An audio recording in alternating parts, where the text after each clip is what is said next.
students can actually get to their schools safely. And then we need to evaluate.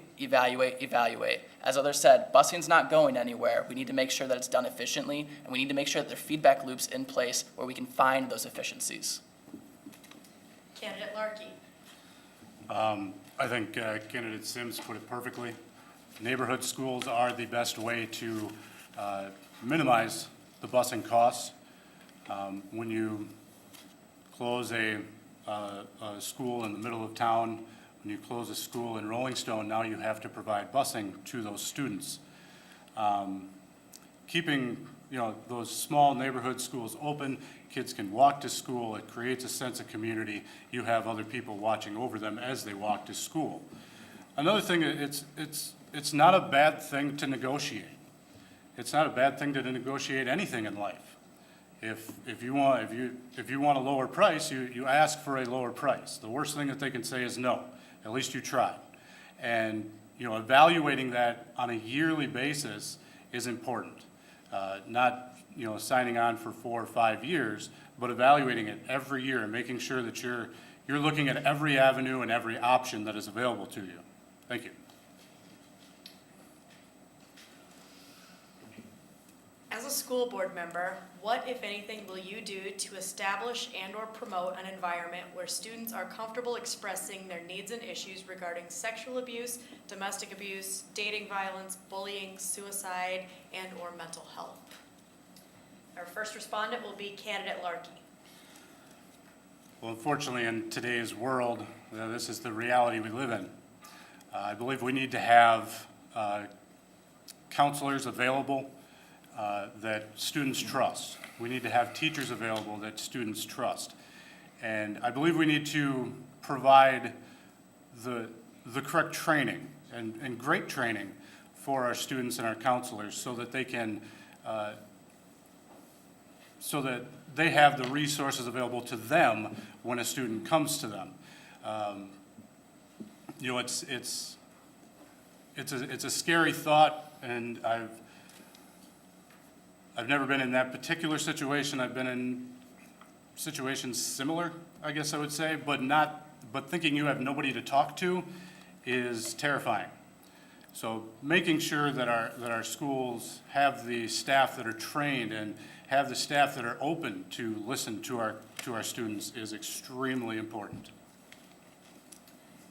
Candidate Hazelton. I would echo what Mr. Larkey said. Students put a lot of faith and trust in our employees within the school district, such as your teachers aides, principals, social workers. We need to be able to be available for these kids. As school board members, we need to look at this and allocate additional monies through a budgeting process to ensure that these services continue, if not increase them. In today's society, it's needed more than ever than when we were growing up, which is really, really sad. We need to do the best we can so that they feel that they have somewhere to go, so they can trust people, so they can bring out their emotions, and thank you. Candidate Sims. We need to make sure that we're removing the stigma talking about these sorts of issues. We need to make sure that students feel comfortable coming forward and talking to their teachers. And that goes back to training. That goes back to making sure that everybody is aware that what to do when a student comes and talks to them, or can direct them to the appropriate resource. And that's promoting that inside the schools, talking about it more regularly, making sure that students understand that this is not something that reporting something is not going to be a punishment for them or result in anything negative. The more open we can be, the better. And unfortunately, that means a lot more tasks for our teachers, and we need to make sure that we're augmenting that with additional staff time, staff resources. Candidate Shield. Some of it would be what's already been mentioned, more counselors, social work, those sorts of supports. I suppose that there are other programmatic things, perhaps places to address it in curriculum, but I would hope that the biggest aid that would be available to kids who are in that terrible situation would be the culture that is infused with an openness, and I hope that relationships exist between and among students and teachers, that everybody had somebody that they could feel comfortable talking to if they found themselves in that situation. So I think that has to happen both at a programmatic and at a one-to-one human level.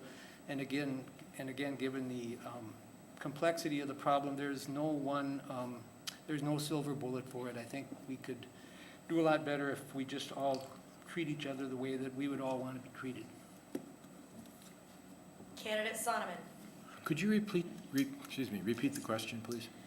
As a school board member, what, if anything, will you do to establish and/or promote an environment where students are comfortable expressing needs and issues regarding sexual abuse, domestic abuse, dating violence, bullying, suicide, and/or mental health? Thank you. I think probably the starting point is this idea of creating a society or system where openness of discussion is available, a possible part of the culture even. But I think equally it's establishing relationships with trusted persons. And it's important to recognize that it's not just teachers or counselors, but I'm going to say even frankly having the police officer in the building, that they trust the police officer. Some of these activities are crimes, should be addressed. The schools need to recognize the balance between discipline, or I should start with acceptable behavior, discipline, and criminal behavior. And when they address this, they are going to have to make it clear to people who are the perpetrators that that their behavior is not acceptable. If we sweep that under the rug, we won't be getting at the problem. Candidate Schul. I was in one of our local buildings earlier in the year, and I saw a sign, an anti-bullying sign in a hallway, and it said something to the effect, one, don't be a bully. Two, don't allow yourself to be bullied. And then there are a few other points, but nowhere did it say, don't let your classmate be bullied. And I think we need to make sure that we have a pervasive skill from pre-K through 12, where we make sure that Winhawks take care of Winhawks. A culture of care. Second of all, we need to enhance our social services. That's like I said before. The federal recommendation for school counselors to student ratio is 250 to 1. A school counselor recently told me that she will soon be placed at one of our schools for 4.5 days, which is new to her, and she will be serving 370 students on her own. We need to reinvest in that. Candidate Denzer. A monthly focus helps in a school system because you've started already at the beginning of the year building relationships with your students and your other staff members. Mental health is a very increasing problem in the school systems, along with having safe and trusted people that they can go to. Students need to have people that they can go to, that they trust, that they believe can help them. And every staff member can visibly put something on their door, on their window, in their room that tells a student that they're a safe place that they can come. Students do believe in that, and they will come and ask for help. And then our responsibility is to make sure that we get them guided to the right place. And not lose focus that sometimes the people that our students trust the most are people like the cooks, the custodians, other people in the building that they've found a way to talk to, and they can also be trained. Training's really critical in this matter. Next question.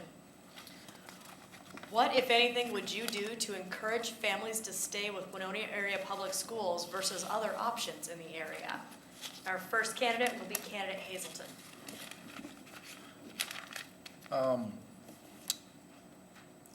We need to do a better job of promoting 861. We need to know, or we need to let parents know that we offer some stuff that other competitors do not offer, and highlight that. I think it comes down to promoting the district and also building relations and being positive, being open, honest, and transparent. That'll go a long way. If 861 has made mistakes in the past, an apology goes a long, long way. So that would be my approach, is to promote our school district, offer stuff that others don't offer, and be honest about it. Candidate Larkey.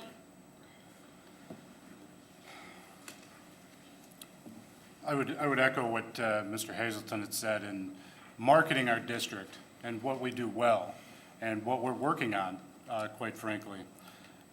Listening to our parents and community members goes a long way. I think putting an emphasis on music and arts is an important thing that we need to do going forward. Winona is a very art-centric community with Great River Shakespeare Festival and everything else that we have. I think there needs to be an emphasis put on that, and I think that will both keep parents here as well as draw in parents.